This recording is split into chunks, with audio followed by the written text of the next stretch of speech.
Welcome friends. Let us continue to study the steam generation on my YouTube channel. Kindly like, share and subscribe my YouTube channel. The topic included in today's lecture is dryness fraction of steam. So let us again review the formation of steam. Let us assume that 1 kilogram of mass of water having pressure 1 atmosphere is filled up in a cylinder and piston assembly. As the pressure on water is 1 atmospheric pressure, its saturation temperature is 100 degrees Celsius and initial temperature of water is 0 degrees Celsius. When we heat it, its temperature increases, and let us say that it reaches to the point number B, where the temperature of water reaches to the saturation temperature, and due to that it is known as the saturated liquid. If we continue to heat, we are going to get the state C, where there is a mixture of water and steam. At that point also, the temperature of steam is saturation temperature and type of steam is known as the wet steam.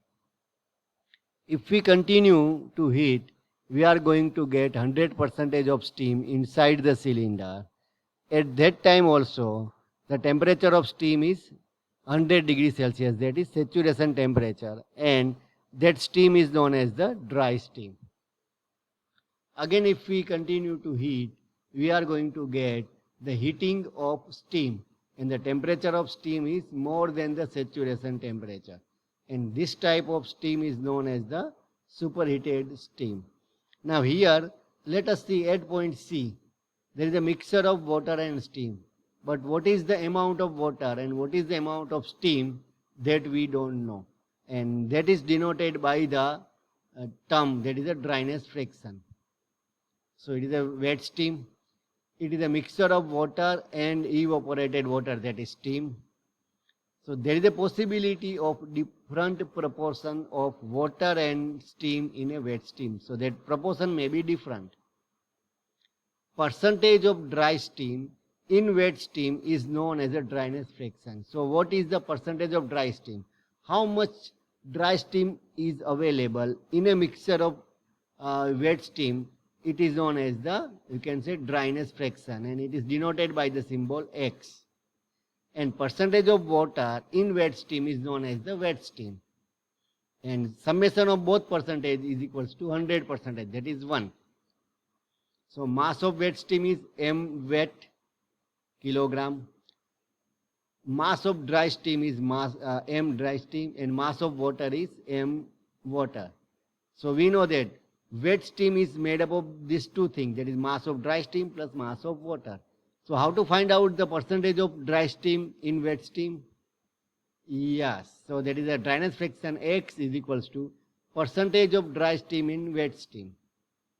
So that is mass of dry steam divided by mass of wet steam. But mass of wet steam is made up of these two. So it is X is equals to mass of dry steam divided by mass of dry steam plus mass of water. Similarly, wetness fraction of steam. So wetness fraction is equals to 1 minus X. This is 1 minus dryness fraction. If it is said that wetness fraction is 15%, it means 1 minus X is equals to 0.15. And therefore X, that is dryness fraction, is 0.85.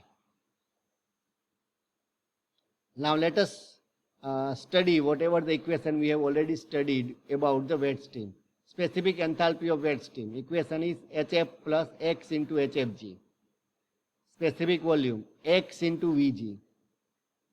In specific internal energy, again this equation. Now you can see in all these equations, we require to use X, where X is the dryness fraction.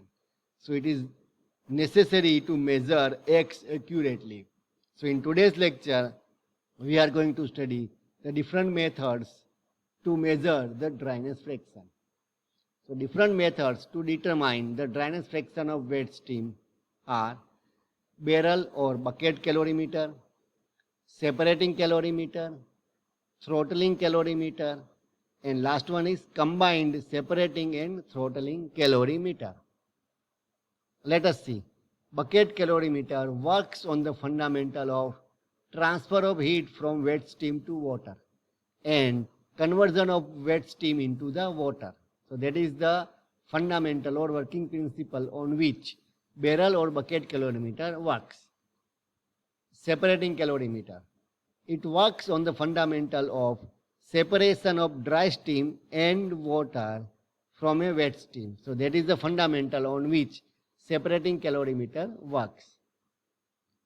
Throttling calorimeter.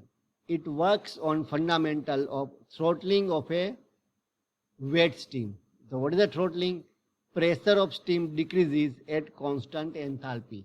So that process is known as the throttling process, and using this fundamental we measure the dryness fraction using one instrument that is known as the throttling calorimeter. And next one is combined separating and throttling calorimeter. So it works on the fundamental of combination of separating and throttling. We are going to study in detail about all these calorimeters in the next lectures. Thank you.